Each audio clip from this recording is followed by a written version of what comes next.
In Civ 6, or Civilization 6, a couple months ago I did a series that I failed to continue because I'm a dumbass and forgot about it. Today I'm picking that shit back up and flinging the feces at you, being my Civ guides for every leader. I'll link the other two videos I can find so you can watch them if you want, but I am redoing the entire series, so we get another episode of me choking on Babylon's Babel log coming up soon. Also, the next episode will be the leader that gets the most comments, so leave a comment down below for the Civ you want to see discussed next, and today we'll start with Byzantium, one of the best cavalry civs in the game who ignores walls as long as the city you're attacking follows your religion. But how do you actually play Byzantium? As always, leave a like and subscribe if you do enjoy, it helps out the channel a ton, and you won't miss out on future content. Let's do a quick rundown of the abilities before an in-depth main strategy for Basil. Basil's unique ability is the Ottomans should have had this. With porn, pyro, genitals, or whatever, I can't pronounce that, I'm sorry, cavalry does full damage to walls in cities that follow your religion, really putting a dent in Trump's border plans. This makes it so that walls are the only thing that can stop cavalry until the mid-game are nothing short of useless if they follow Basil's religion. The amount of damage you'll do to walls will turn you into an Alzheimer-ridden Julius Caesar. I came. Byzantium also gets a unique unit, the Togma, after researching Divine Right, giving them one of the two best unique units in the entire game. Byzantium's civ ability is the Infinity Stones Thanos couldn't take. For every holy site you convert, being cities that have founded a religion, your units will all get 3 combat or religious strength permanently. Also, when you eliminate, wipe out, send a unit to a Mac Miller concert, a burst of religious pressure is released to nearby cities, converting them to your religion. This God Blast is insanely effective, with one dead unit being enough to convert entire cities to your religion as the population of enemy cities goes. Yeah, I think your god is the right one after all, after seeing the brutalization of his nation's military. All holy sites also get 1 great profit point, since Byzantium really can't work without founding their own religion. Byzantium's unique boat is Byzantium has a unique boat. The Droman is a quadrireme replacement, which tells you all you need to know, since it does have 10 combat strength against units, so theoretically you could park them on the coast and have them support your land army, but with their +1 range, as well as being an early game boat, you're really just wasting production building them. Byzantium's unique unit is I can now buy great generals with gold. The Togma is a knight replacement that gives all adjacent units +4 combat strength. Nothing short of abhorrently terrible for your enemies. Byzantium's unique district is Chinese Civil War casualties can't stop me. The Hippodrome is cheaper, gives more amenities than the entertainment complex it replaces, and gives you a free heavy cavalry unit every time you build it, and one of its buildings for no maintenance cost. You can literally build an entire army of free heavy cav units by just building a pseudo gladiator arena for horses or something. I don't know what a Hippodrome really is, but that's not the point. All these abilities together make Byzantium an incredible domination religious civ, with bonuses to founding a religion, as well as bonuses to committing crimes that would fit right in with Japanese soldiers stationed in Nanking. But what is the overall best strategy for Byzantium? The overall strategy for Basil's Byzantium is centered around religion. So you'll want to beeline astrology as your first technology and build holy sites as soon as they become available to secure a religion with your extra great profit point, making it extremely likely that you'll be one of the first or second religions to be available in the game. With this and the choice of beliefs you'll have, since you'll be one of the earliest religions, the best religious belief by far, no doubt about it, is Crusade. With Crusade, you get +10 combat strength for all units in enemy territory who follow your religion, which is everything Byzantium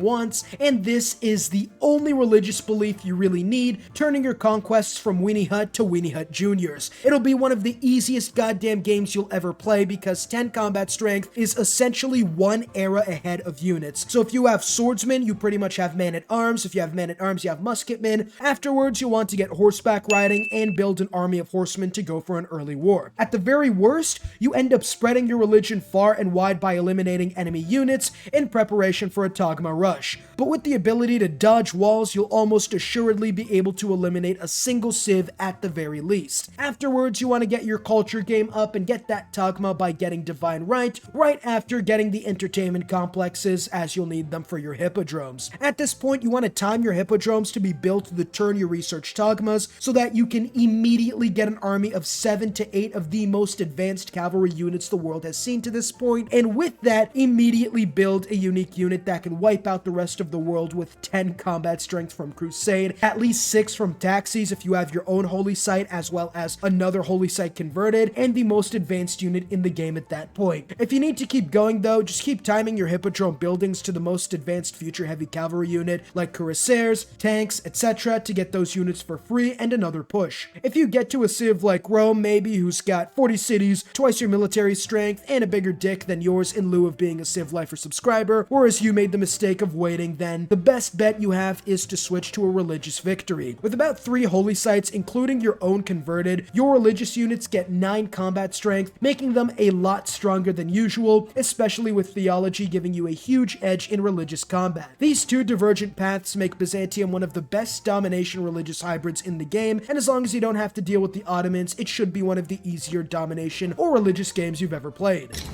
I'm a Ninja Turtle! Chang, focus. You're gonna mess up the whole panty raid. Oh, that brother. Gone. Oh, my balls. Chang, you lost focus. Subscribe to the Civlifer. Better? You're not you when you watch without subscribing, so subscribe to the Civlifer to install the Master Splinter Ninjutsu upgrade and Titanium Jawline, and to, more importantly, not miss out on future content. And now for some secret strategies. This section's supposed to be unknown or very little played strategies that can work and can work really well, providing a different fun experience from normal Byzantium games of crushing your opponent's skull with your horse's hooves. This one is a domination-based religious victory where you get a religious belief like World Church or Tithe and go around with your military pillaging religious units as killing every other unit you can find to spread your religion and get the boost in yields you're looking for. This section would normally have more than one strategy, but since this is Byzantium, the Civ 6 DILF, anything that isn't centered around religion isn't really much that Byzantium can do aside from the main strategy I've outlined. Let me know down below if there is a secret Byzantine strategy I've missed, but in all honesty, every game you're playing is going to be some combination of domination, taking out units to spread your religion, and having religious beliefs that either aid in domination or aid in another victory type. Now for the miscellaneous abilities. Which wonders, governments, secret societies, and game modes does Byzantium excel on? For wonders, the best one to get is the button on the wonder screen to hide all the wonders, because you really shouldn't be worrying about getting any wonders at all. The only one you should probably go for early on is probably Stonehenge to get an early great profit, but it's so risky where you can lose out on the wonder due to the double production bonuses the AI gets on higher difficulties. Where do they get all that production? I don't know, but Chinese sweatshops are probably my best guess. Aside from that, no other wonder really helps with Byzantium at all, so just focus on taking them off the AI's bodies. For governments, the best government for each era are Oligarchy for the experience bonuses, Theocracy so your religious units can enter Spanish Inquisition tier, Fascismo because destructive wars with millions displaced is your passion, and if you're still playing at this point, stick with Fascism. Its +5 combat strength is too good. When it comes to secret societies, again, none of them really do well, so just go Void Singers to make use of your faith, and then you can get more culture and science to continuously advance across the culture tree for cores and armies, and the tech tree for danks and giant death robots. You can also go for vampires or owls if you aren't making much faith, and maybe if you have a really good vampire location spot somewhere. No game modes really help Babylon in any way. I mean, I guess you could use Soothsayers to flood enemy lanes before your cavalry descends on them for maximum carnage, but that's about it. So, some pitfalls you want to avoid when playing Byzantium, which are mistakes that are easy to make and can have devastating consequences for your game, are... hold on, I can think of one.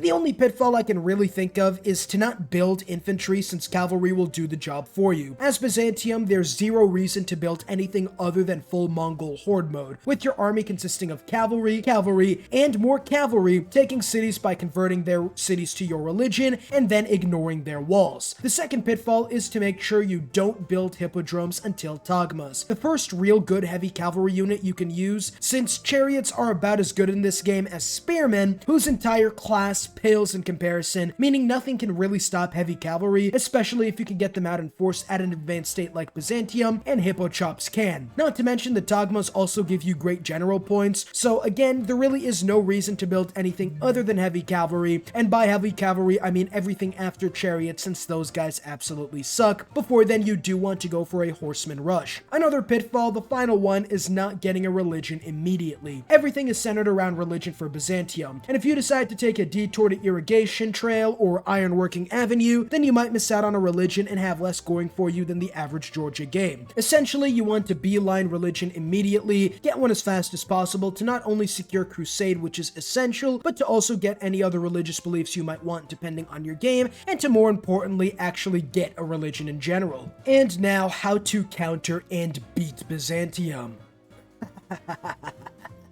This man is pretty much leading the Mongols with Mormon levels of devotion. They're gonna be knocking on your doors asking if you've heard of our Lord and Savior melatonin before giving you a near lethal dose and taking your cities. One does not simply stop Byzantium unless you're the Ottomans, of course. In that case, just roll on through to what is now Istanbul. But you have other avenues of slowing them down, like building spearmen. No, I'm not joking. Pikes usually do suck, and they aren't great at beating Byzantium, but they're better and cheaper than melee or cav units and can be built pretty cheaply. Just don't try going on an offensive with them, since a couple archers and you might as well have downed a drink from Bill Cosby, because you're fucked. Whether I meant that figuratively or literally is up to you, but just play pikes for defense with archer support and defend in good terrain, and most importantly, don't lose any units, more so than in any other defense, else your unit cities will just become followers of Basil's religion, which could let him win a religious victory if you're not careful, and completely ignore walls if that's a key part of your defensive strategy. And if you do have a religion, watch out for how many holy sites he has and plan accordingly. Just one is easy enough to deal with, but after that, having to fight apostles with +9 to 15 combat strength as well as the debate of promotion with theocracy is going to be a challenge and almost impossible, and can stop your religious victory in its tracks. As for the overall rankings, where I give each leader a ranking on every victory type and an overall ranking, for domination, Byzantium gets S+